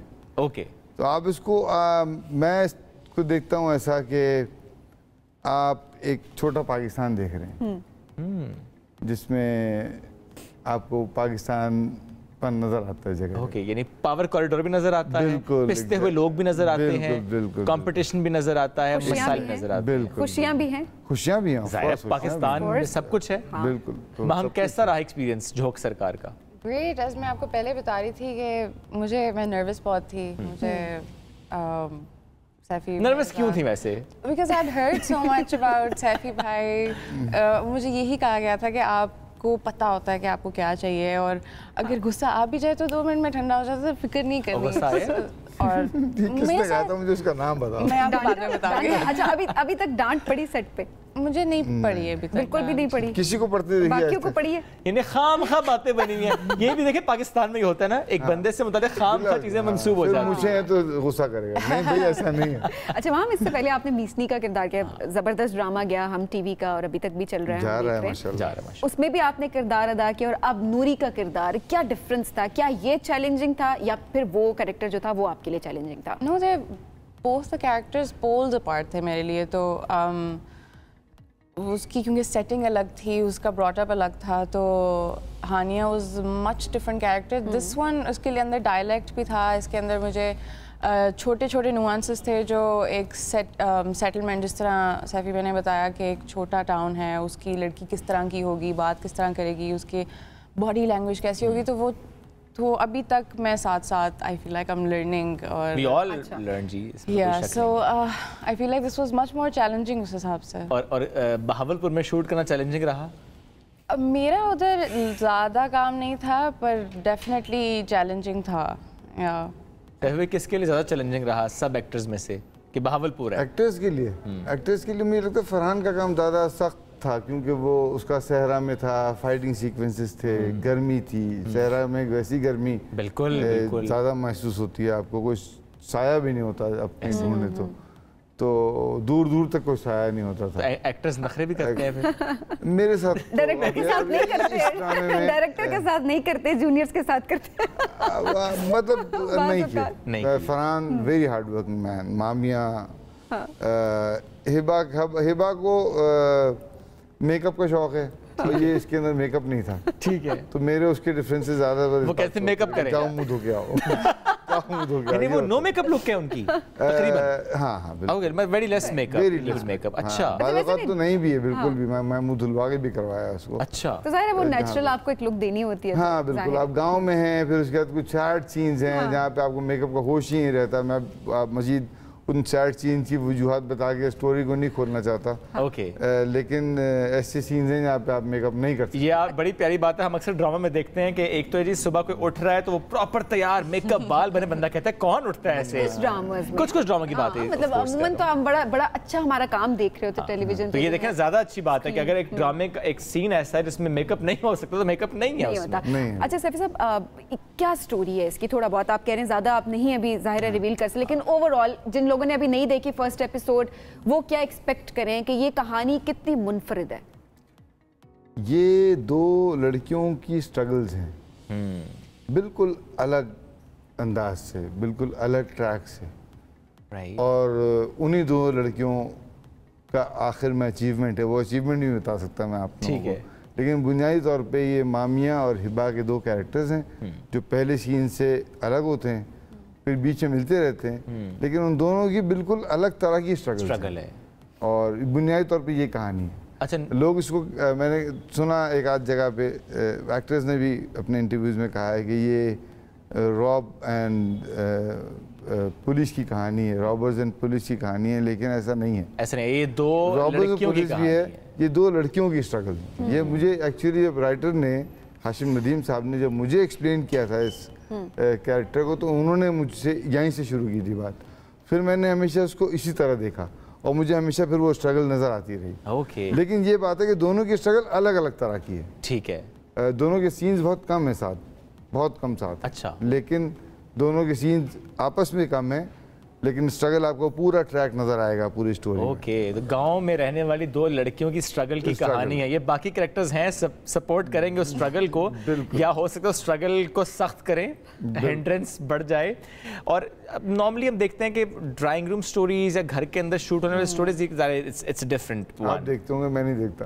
मैं नॉर्मली हम इसलिए नॉर्मली जो स्क्रीन पर आ रही होती है इस तरह की स्टोरी, डिफरेंट स्टोरीज जो हैं वो हमें बड़ी कम देखने को मिल रही है। इट्स गुड कि नए आपने बताया सहरा में आउटडोर आप शूट कर रहे हैं और एक डिफरेंट 70% काम आउटडोर है, 70% काम आउटडोर है, और आउटडोर चैलेंजिंग ज्यादा हो जाता है। हमेशा आउटडोर चैलेंजिंग ज्यादा होता है के लिए। वेदर कंडीशंस होती हैं, शोर होता है, लोग जमा हो जाते हैं, बाद 2-2 हज़ार लोग आपको देख रहा खड़ा हुआ, एक्टर के लिए एक्टिंग करना मुश्किल होता है। बिल्कुल ऐसे है, आपको कैमरे में नजर नहीं आ रहे होते, उनको हम अपने बंदे खड़े करके रस्सियां लगा के तो उनको दूर कर देते हैं। लेकिन फिर भी अगर आपको 2,000 बंदा देख रहा हो और आपको किसी लड़की से मोहब्बत भरी जुमला कहना है खेत में खड़े होके, बड़ा ये वैसे यहाँ से एक कमेंट बनता है, वहाँ कितना मुश्किल होता है, इर्द गिर्द ऑडियंस है और आपको प्रिटेंड करना नहीं, कोई देख ही नहीं रहा, आप हैं और आपके सामने वाला कैरेक्टर है।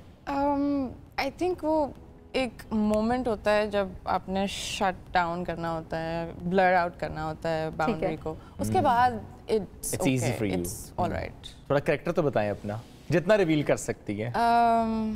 आपकी struggle. I feel like my characters layers हैं characters की, I would say. So I don't know, मैं कुछ reveal किए बगैर कुछ कह सकती हूँ, but she's बेचारी नहीं है. Okay. That's something that I really enjoyed. शुरू में जब मैं story सुनी तो मुझे लगा कि बेचारा सा कैरेक्टर है, but then as I started reading तो मुझे समझ आई कि बेचारी तो बिल्कुल भी नहीं है. She's a survivor. Okay. So yeah, बाकी आप प्लीज देखें. वो फिर हम देखेंगे, ठीक है. नहीं, लेकिन एक डायलॉग जो आसिफ रज़ा मीर हम ट्रेलर में देख भी रहे हैं, वो ज़रा बड़ा उनके एक्सप्रेशन भी ऐसे हैं, एज ए सीनियर एक्टर उस डायलॉग के वक्त आपने एक्सप्रेशन कैसे इतने कंट्रोल रखे हुए थे? मुझे उनको वापस देना था एक एक्सप्रेशन, तो मुझे उसकी टेंशन थी. अच्छा, ये भी जरा हम जानेंगे कि रीटेक्स कितने थे? किसके सबसे ज्यादा रीटेक्स थे? जो कि कोई एक आम सी बात है, नेचुरल है, कोई बात नहीं, फिर भी जरा अंदर की स्टोरी है, जरा पर्दे के पीछे क्या था, सामने तो हम सब देख रहे हैं स्टोरी क्या है. सैफी भाई, हम देख रहे हैं कि जो मेकअप एंड लुक्स है, जिस तरह मेकअप नहीं कहता कि लुक्स कह लेता हूँ, क्योंकि कुछ के मेकअप ज़रा नहीं है, एक लुक डिसाइड करना, वाज दैट चैलेंजिंग या कि नहीं आपको लगा कि नहीं डिफाइंड है ऑलरेडी कि अच्छा चूंकि दो लड़कियों की कहानी है तो क्या लुक्स होंगी वो डिसाइडेड आपको पढ़ते हुए नजर आ जाती हैं। अच्छा, हाशिम साहब ने लिखा इस तरह से कि आपको लुक्स पढ़ते हुए आपके जहन में किरदार बन जाते हैं। लेकिन उस एक्टर को, क्योंकि जाहिर है उसको एक कैरेक्टर में जाना है, तो उस कैरेक्टर में ढालने का, उस लुक्स में ढालने के लिए कोई कुछ चैलेंज होता है कि नहीं? उसको बताया जाए कि गांव की लड़की का किरदार है तो ये चीज़ें आपको अडेप्ट करनी है। उसको चैलेंज तो शायद नहीं कहना चाहिए, वो तो काम है हमारा, उसी बात के पैसे लेते हैं हम। अगर वो नहीं करवा सकें तो फिर हमें कुछ और करना चाहिए। तो मुझे लगता है कि वो चैलेंज नहीं कहलाएगा, लेकिन हाँ वो काम होता है। एक काम एक मतलब हमारी जॉब का एक मेजर हिस्सा है कि अदाकार को किरदार में ढालना और ढल जाता है। बाद वक़्त फ़ौरन ढल जाते हैं। एक्चुअली प्रैक्टिस की चीज़ है सारी। बिल्कुल ठीक। मामिया ने बहुत तेज़ी से पकड़ा कैरेक्टर, सबसे तेज़ मुझे लगता है इस पूरे प्रोजेक्ट में सबसे जल्दी से जो अपने कैरेक्टर में आई। पहली मरतबा जो डायलॉग इसने बोला वो बिल्कुल सही था। ओके, हाँ, और डायलॉग चैलेंज रहा होगा। मैं नर्वस थी। Daniyal was saying to me कि क्या हुआ, तुम ठीक हो, तुम नर्वस हो? मैंने कहा हाँ मुझे रहने दो, नर्वस। अच्छा, कि डायलॉग की बात हो रही है तो एक और डायलॉग जो पहले एपिसोड का ही सही है, बाकी तो हम नहीं पूछते आपसे। कुछ अगर मामिया से हम कहें कि उसी डायलेक्ट में, उसी अंदाज से, उसी एक्सप्रेशन से। नूरी कैसे? हाँ, नूरी का पहली एपिसोड का कोई डायलॉग आखिरी का बोल दो तो भी क्या पता चलता है। इजाजत दे दी उन्होंने। नूरी का कोई भी डायलॉग रिकॉर्ड किए उनमें से को बोल दो। हाँ, अच्छे डायलॉग थे इसके, जो लास्ट वाला जहर हाँ। किस का जहर निकालेंगे आप? यहाँ तो पूरी हवेली बिच्छुओं से भरी पड़ी है। अच्छा, एक्सेंट भी देखें, कंप्लीटली चेंज हुआ, फॉरेन चेंज हुआ। सबसे अच्छा इसने पकड़ा, नो डाउट अबाउट इट। बुरा किसने पकड़ा? जिसको बहुत मेहनत करनी पड़ी एक्सेंट पे। बुरा नहीं, जिसपे बहुत ज्यादा मेहनत करनी पड़ी। हाँ, जिसके चैलेंजिंग रहा, एक्सेंट ज़्यादा चैलेंजिंग रहता है। देखो जब वो एक्सेंट बनाने में जब कोई ज़्यादा मसला करता है ना, तो मैं फिर कहता हूँ कि play safe, leave the accent behind. Okay, हाँ, तो फिर क्या होता है, अगर आप उसको फिर भी पकड़ने की कोशिश करते रहें तो आप एक्टिंग से डेविएट कर जाते हैं और आपका फोकस एक्सेंट बनाने में लग जाता है। बाद लोगों के लिए आसान होता है, बाद लोगों के लिए बहुत मुश्किल होता है। तो अगर कोई मुझे मुश्किल नजर आती है कि हाँ यार ये मुश्किल मतलब ये फंस जाएगा, आप कहते हैं लीव है। किसे कहा था? उर्दू किसे कहा था? ये नहीं बताऊंगा क्योंकि आप देख रहे हैं, आप ड्रामा देखना वो पता लग जाएगा। सबसे ज्यादा तंग किसने किया? मतलब उस तरह से नहीं कि बंदा कहे कि बहुत कोई चैलेंजिंग टाइम दिया, लेकिन वैसे मतलब शरारती कौन था सबसे ज्यादा?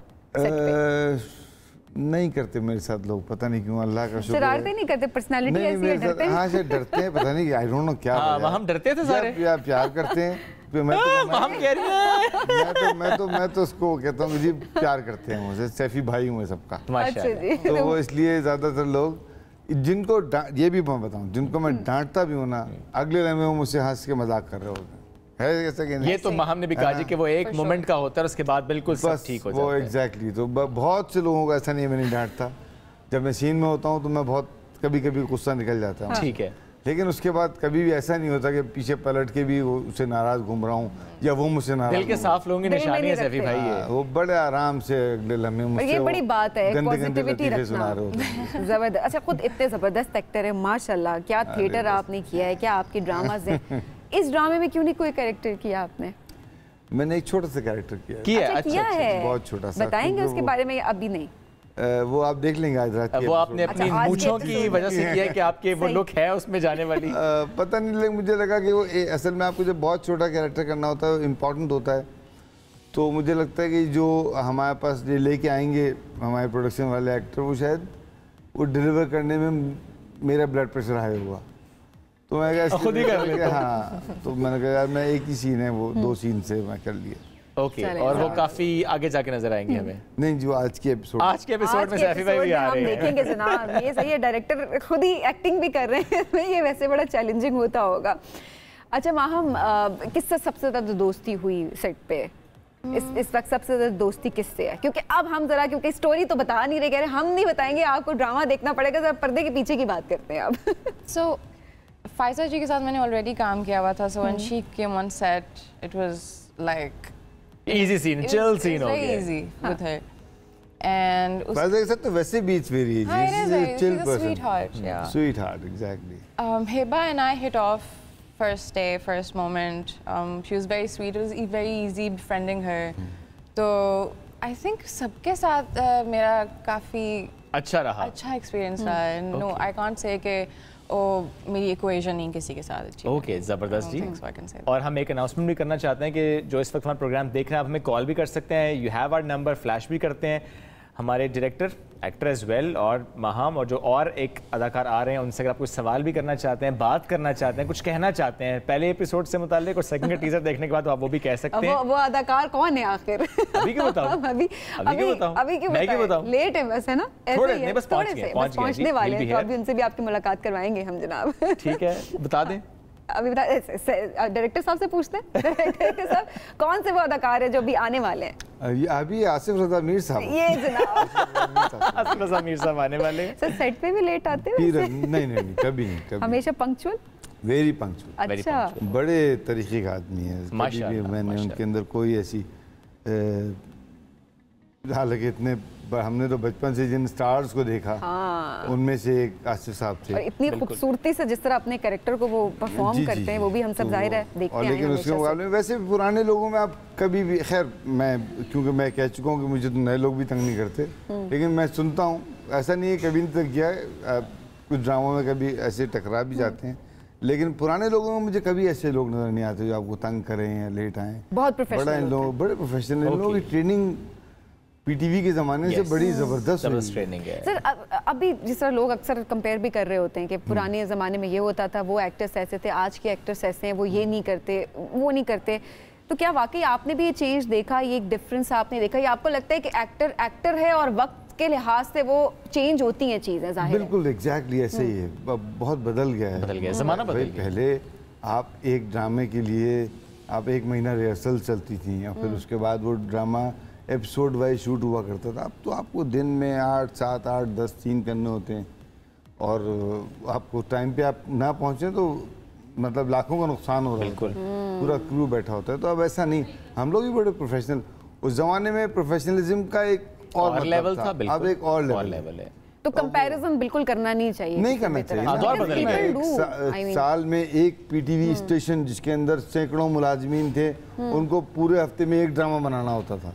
और अब हमारे पास 80 से ज़्यादा ड्रामे बनते हैं हर महीने, हर साल। और कुछ एक्टर्स हैं जो एक ही वक्त में 2-3 ड्रामा में ज़ाहिर है वो कर रहे होते हैं, खुद कर रहे होते हैं। बिल्कुल।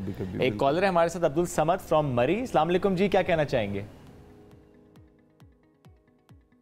अस्सलाम वालेकुम जी, अब्दुल समद साथ मौजूद हैं?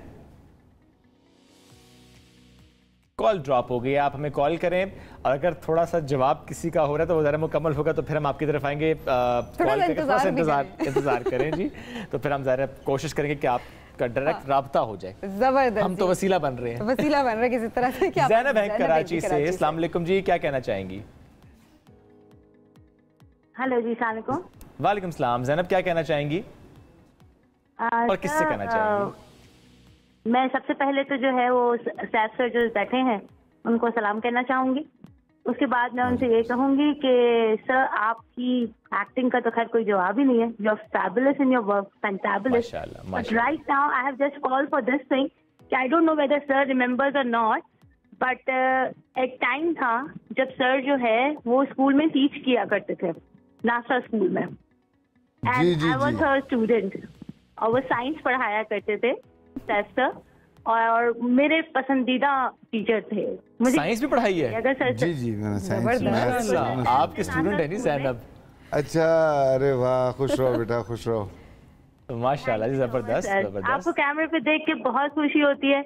हमारा पूरा ग्रुप आपको बहुत मिस करता है, आपकी बातें करते हैं। हम रीयूनियन में जब भी मिलते हैं, अगर आपका जिक्र मिस रोजीना शायद आपको याद होगा। हाँ, मिस रोजीना का इंतकाल हो गया बेटा पिछले महीने। जी सर, जी बिल्कुल, हमने वहाँ भी आपको बहुत मिस किया। एंड जितने फैंटाबुलस टीचर रहे हैं ये, आज मैं एक स्कूल में खुद प्रिंसिपल हूँ और मैं बहुत इनको लाइक करती हूँ। Biology was my favourite subject sir की। आज तक मुझे ये टीचिंग फिनोमिना जो थे वो मुझे आज तक याद है। अरे वाह, जबरदस्त। ये कॉलर हमारे लिए बड़ा फायदेमंद रहा जी। साइंस के टीचर से लेकर डायरेक्टर तक का सफर। हाँ, ये सफर कैसा था? मैं उस जमाने में भी एक्टिंग करता था। मैं दिन में ये करता था टीचिंग, और उसके बाद शाम में हम थिएटर करते थे। ओके। वो थिएटर वो सफर साथ साथ चल रहा था। ठीक है। तो फिर वो छोड़ दिया। हाँ, उसके अंदर कुछ पैसे से नहीं मिलते थे। टीचिंग से, स्कूल जॉब से भी एक छोटे से पैसे मिल जाते थे, लेकिन उसके बाद मुझे ट्यूशन बड़े अच्छे मिल जाते थे। ओके। और मैंने जब शादी की तो मैं टीचर था। यानी आप मेन जरा भी रहे हैं, टीचिंग थी। टीचिंग थी। हाँ जी, बड़े पैसे मिलते थे उस जमाने में। लेकिन ट्यूशन में कह रहे हैं ज्यादा मिलते थे। ट्यूशन में बहुत से पैसे मिलते थे।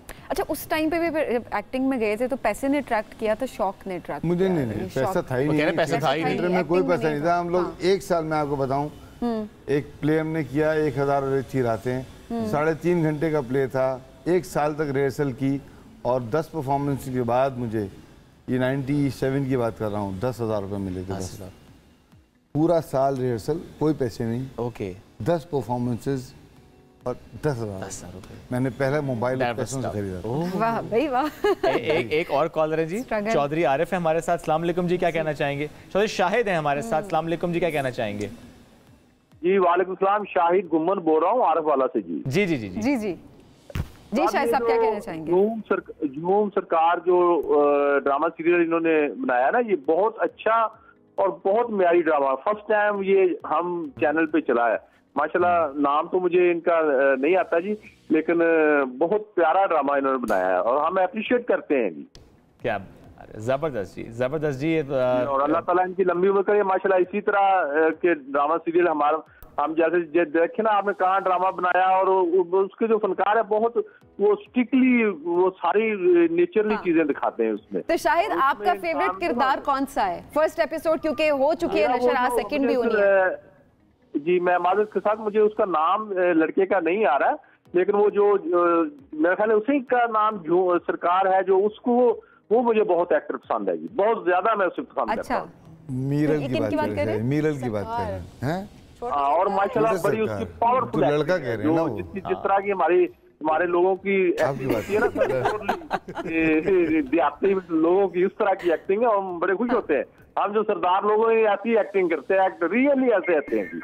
अल्लाह ताला आपको लंबी उम्र दे जी, दुआओं में याद रखिएगा। डिटेल्ड उन्होंने एनालिसिस कर दिया है ड्रामे का, फीडबैक दे दिया फर्स्ट एपिसोड के बाद। इसके साथ ही लेजेंडरी एक्टर आसिफ रजा मीर साहब हमें ज्वाइन कर चुके हैं। अस्सलाम वालेकुम, कैसे हैं आप? अस्सलाम वालेकुम जी, बिल्कुल ठीक। कुछ गुफ्तगू आपकी गैर मौजूदगी में हुई है जी, बाकी अब आपके साथ साथ चलिए। आपका बड़ा नेगेटिव रोल है जी इसमें। वो तो बड़ी शिकायत करें कि आपके एक ही डायलॉग पे उन्हें परेशानी हो जाती थी कि अब मैं कैसे एक्सप्रेशन दूं। अच्छा, ये मुझे पता नहीं कि इन्होंने मेरे बारे में क्या कहा है, लेकिन एक्चुअली बहुत पॉजिटिव रोल है। नेगेटिव नहीं है? नेगेटिव नहीं है। अच्छा, अपने किरदार के बारे में जरा बताएं। एक मस्जिद का इमाम है। हाँ, सफेद दाढ़ी है, ऊपर पग है सफेद रंग की। और अगर आप कैरेक्टर की बात कर रहे हैं तो कैरेक्टर के हवाले से आई थिंक ये टिपिकल कैरेक्टर्स इस तरह के हम देख चुके हैं पहले, बट थोड़ा सा डिफरेंस ये है कि इस कैरेक्टर के ज़रा से शेड ज़्यादा है। ये टिपिकल सिर्फ एक ब्लैक एंड वाइट कैरेक्टर नहीं है, थोड़े से शेड्स हैं। उसकी पर्सनल लाइफ भी है, उसकी नेगेटिव साइड भी है। वो नेगेटिव तो खैर है ही। अच्छा, नहीं नेगेटिव के अलावा साइड्स हैं? बिल्कुल है, बिकॉज अदरवाइज तो फिर कैरेक्टर करने का मज़ा नहीं आता। एक क्या ऐसी चीज़ थी जिसकी वजह से आपने कहा ये कैरेक्टर मुझे करना है? सैफी हसन एक बहुत बड़ी वजह है। हम टीवी दूसरी बड़ी वजह है। मोमिना की चॉइस हमेशा अच्छी होती है। और as a matter of fact मैं शायद 5 साल के बाद अब काम कर रहा हूँ। Yes, I was about to ask gap के बाद। और लास्ट प्ले जो था वो भी मेरा आई थिंक परछाइयाँ के नाम से हम टीवी पे था। तो I think this is one of the reasons. लेकिन कैरेक्टर मुझे इंटरेस्टिंग लगा। मेरे से ज़्यादातर लोगों की एक्सपेक्टेशन नहीं है इस तरह का रोल करने की। बिल्कुल, ज़्यादातर पॉजिटिव सॉफ्ट रोल। तो I guess it's time to change. यही सोच के कि अब वक्त है जी बदलने का। अच्छा, चैलेंजिंग था इतने टाइम तक क्योंकि आपने सिर्फ पॉजिटिव रोल्स किए, और अब जिस तरह आप बता रहे हैं कि डिफरेंट शेड्स तो इस कैरेक्टर के, लेकिन ये है कि नेगेटिव रोल भी है। चैलेंजिंग था स्पेशली 5 साल के बाद, इतने गैप के बाद जब एक्टिंग की। चैलेंजिंग तो है, अनडाउटेडली चैलेंजिंग है, बिकॉज आपसे एक्सपेक्टेशन नहीं है लोगों को ऐसे रोल की, और लोग अक्सर ही कहते हैं कि नहीं ये तो फिट नहीं होगा इस character. So that's the challenge, that's the big thing, that is the challenge. लेकिन उससे बड़ा चैलेंज इन लोगों के लिए है, क्योंकि 5 साल के बाद जब आप काम कर रहे होते हैं तो आपका ब्रेन के कुछ सेल बंद हो गए हो उनमें से एक सेल मेमोरी का है। अच्छा। तो आपको जुमले याद करना ज़रा मुश्किल हो जाता है, मगर फिर जैसे आप एक दफ़ा तैरना सीख लें तो जैसे ही पानी में फेंकते तो आप तैरना शुरू कर दें। सीखे क्या आपको देख के एक्टर सीख रहे हैं, बड़े-बड़े मुजाहरा किया है। बड़ा टेक्निकल बात है। हाँ। इसका ऑडियंस को कभी पता नहीं चलता जी। और दूसरी बात ये कि बीइंग एन एडिटर मुझे फ़र्क नहीं पड़ता कि किसी को कोई जुमला याद हो या नहीं याद, मतलब जो एक जुमला याद हो वो उसमें मतलब ये होता है ना कि आप एक लंबा सीन है, 3 पेज का सीन है, और उसके अंदर आप बीच में भूल जाएंगे। तो मेरे पास अल्हम्दुलिल्लाह एक फौज होती है असिस्टेंट्स की, जिनका काम ही है। ठीक है। तो वो टेक्निकल बात वो सिर्फ ऑडियंस को कभी पता नहीं चलती। और मैं क्योंकि 8-10 साल एडिटिंग की है तो मुझे उससे फर्क नहीं पड़ता कि बंदा भूले वहीं से, मुझे पता है कि मेरे पास कट्स हैं। लेकिन वो जो बात करें 5 साल बाद, जब मैं इनको कह देता हूँ कि वो 1 टेक सीन है सर ये, तो फिर जो है वो हो जाता है वो प्रेशर में सब याद होता है। यानी वो 5 साल गैप नजर नहीं आया? नहीं, बिल्कुल भी नहीं। जबरदस्त, किसी को भी नजर नहीं आएगा। बिल्कुल ठीक है। और हमें भी मतलब पहले दिन ही फील हुआ, पहले 2 दिन महसूस हुआ। 2 दिन महसूस हुआ। एक एनवायरनमेंट भी चेंज होता है, इसलिए भी थोड़ा सा फील होता है। मोहम्मद आजम एक कॉलर जी हमारे साथ। अस्सलाम वालेकुम जी, कैसे हैं आप? आजम साहब साथ मौजूद हैं? लाइन ड्रॉप हो गई जी। हम फिर एक दफा रिक्वेस्ट करेंगे, जब आप कॉल मिलाते हैं थोड़ा सा इंतजार आपको जरूर करना चाहिए। बात मुकम्मल होगी तो फिर हम आपकी तरफ आएंगे। ये एक्टर्स एंड डायरेक्टर भी हैं जिनसे आप बात करना चाहते हैं, कोई अगर कमेंट करना चाहते हैं। अभी एक एपिसोड सामने, बट अदरवाइज भी कई ड्रामा में आप चुके देख चुके हैं, अपने अपने एक्सपीरियंस है। एक तो आप देखें स्टूडेंट हमारे सामने आई जो कि प्रिंसिपल बन चुकी हैं, सैफी भाई की स्टूडेंट से प्रिंसिपल तक ऐसी स्टोरीज देखिए सामने आती है जब लोग कनेक्ट होना शुरू हो जाते हैं। अच्छा, आसिफ साहब से पूछे, क्योंकि हमने माम से पूछा है, सैफी भाई से भी पूछा कि किस तरह से ये स्क्रिप्ट, ये ड्रामा मुनफरिद है, मुख्तलिफ है बाकी सारी स्क्रिप्ट से, क्या एक ऐसी चीज़ है जो कि स्टैंड आउट करती है इसमें? आई थिंक एक तो अच्छी बात यह है कि there is a lot of new talent coming up in this play. जैसे अभी उस्मान की बात कर रहे थे, I wouldn't call her new but still you know upcoming. एक तो ये बड़ा अच्छा कॉम्बिनेशन है मुझे जो फील हुआ। दूसरी बात है कि जो राइटर हैं उन्होंने काफ़ी देर के बाद लिखा है, और एक आपको एक राइटिंग का स्टाइल और सिचुएशंस का स्टाइल आपको याद दिलाता है पिछले जो जिसका नॉस्टैल्जिया हमें ड्रामे का, उसका कुछ याद दिलाता है। तो आई थिंक आज के जो ड्राइंग रूम्स में फिक्स शोज़ हैं उससे थोड़ा सा डिफरेंट है। आपको आउटडोर्स मिलती हैं, आपको फ्रेशनेस मिलती है, फिर स्टार वैल्यू है। Of course Farhan is there, Hiba is there, you are there sir.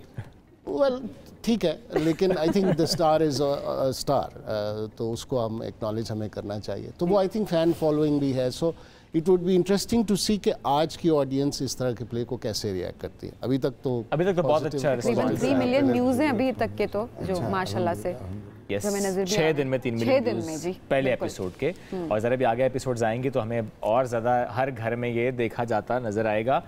सबसे फेवरेट डायलॉग इस ड्रामे का अब तक आपका क्या है? आपका डायलॉग? मेरा डायलॉग एक्चुअली बहुत सारे हैं, बहुत सारे हैं। एक को पिन पॉइंट करना मुश्किल है, बट सिचुएशंस के हिसाब से है। अभी जो ज़्यादा मशहूर हुआ है वो मेरा, वो तो इनके साथ ही है आपका खूबसूरती वाला, और बहुत अच्छे लिखे हुए डायलॉग, जुमले बहुत अच्छे लिखे हुए हैं।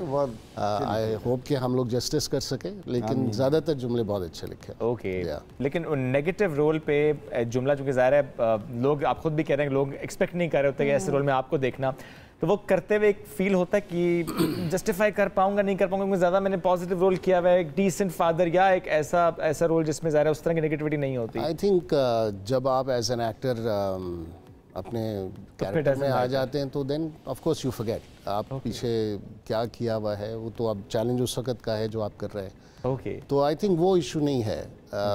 सिर्फ ये है कि इस ख़ास तौर पे मैं अभी कल रात यही बात कर रहा था कि इस स्पेसिफिक प्रोजेक्ट की बड़ी बात यह है कि इसका बड़ा साइज़ आपको नज़र आता है, आउटडोर्स नज़र आते हैं, लोकेशंस नज़र आती हैं, फिर उसके बाद मूवमेंट नज़र आती है, गाड़ियाँ हैं, आउटडोर थ्रिल है, एडवेंचर है। बिल्कुल। अच्छा, ऑडियंस किस तरह से रिलेट कर सकते हैं? पाकिस्तान भी हम देखा जाए डाइवर्सिटी है, हर तरह के लोग यहाँ पर हैं, किस तरह से ये सारी ऑडियंस को हिट करेगी, कैसे रिलेट कर सकता है हर शख्स इस ड्रामे से? आई थिंक इस सीरियल में अच्छी बात यह है कि there is something for everybody in it. इसमें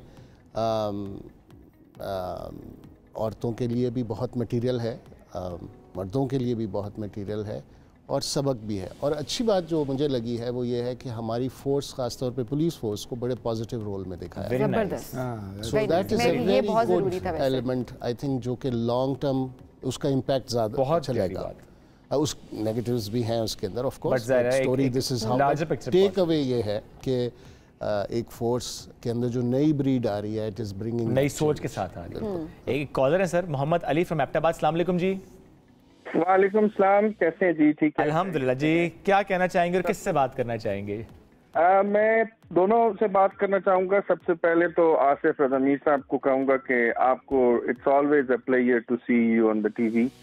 आप वो शख्सियत हैं जिसको देख के हम बड़े हुए हैं और माशाल्लाह इतनी जानदार एक्टिंग करते हैं, इतने अच्छे लेजेंड हैं कि मैं समझता हूँ कि ड्रामों में आज फिर नई इन्होंने जोक सबकार में आके नई रूह फूक दी है।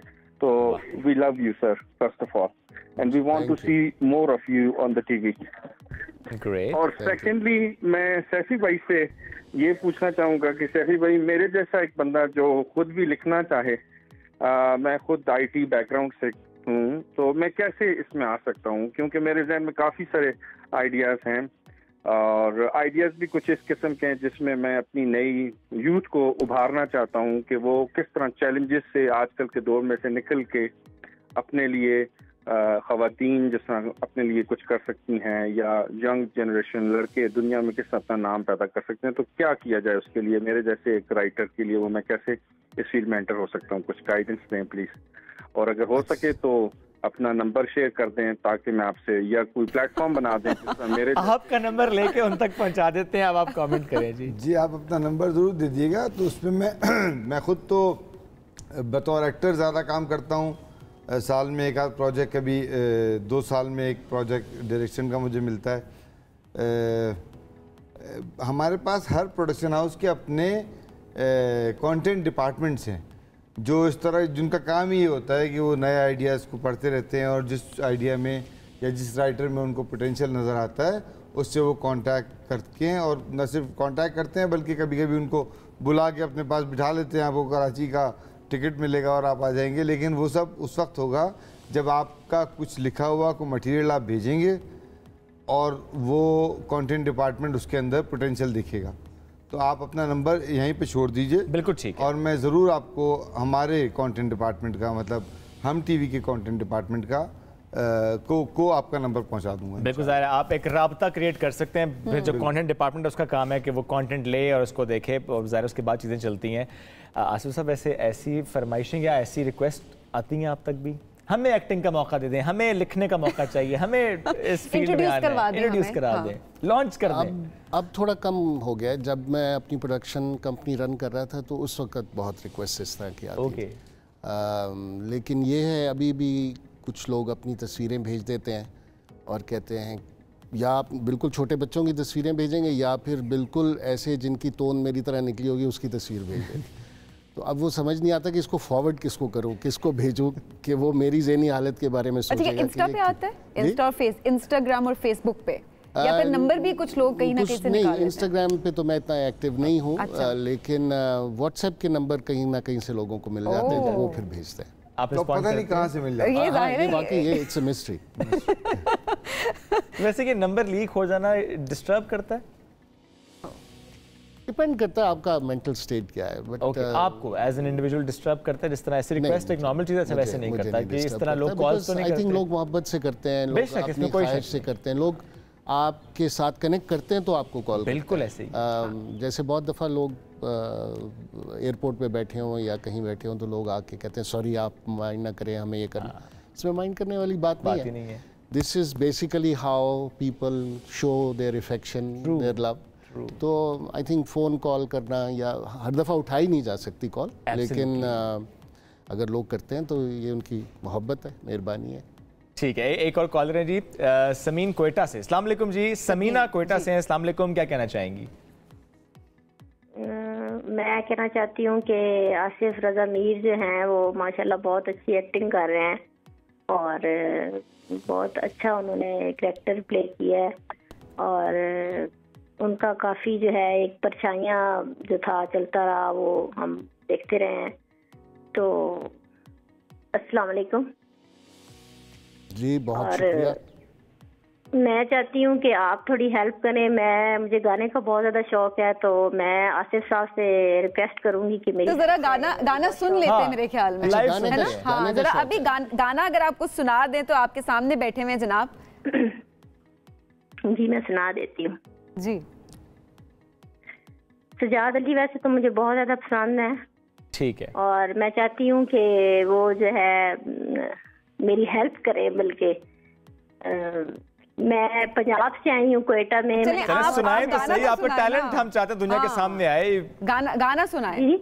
आपका टैलेंट हम चाहते हैं सबके सामने आए। आप चाह रहे हैं कि लोग सपोर्ट करें, तो आप गाना सुनाए ना। कोई तो है जो निज़ाम हस्ती चला रहा है, वो ही खुदा है। ठीक है समीना, बहुत शुक्रिया। नंबर भी आपका ले लेंगे, आपने ज़ाहिर है कांटेक्ट किया। आसिफ भाई बहुत शुक्रिया, साथ मौजूद थे। सैफ भाई शुक्रिया, हम आपका शुक्रिया। ऑल द बेस्ट फॉर झोंक सरकार। और आज सेकंड एपिसोड रात 8 बजे आपने भूलना नहीं है। जिस तरह से पहले एपिसोड के हम देख रहे हैं कि बहुत पसंद आई, इंशाल्लाह भी आगे आगे ड्रामा और ऊपर जाएगा। दोबारा मुलाकात कल करेंगे। अल्लाह हाफिज़।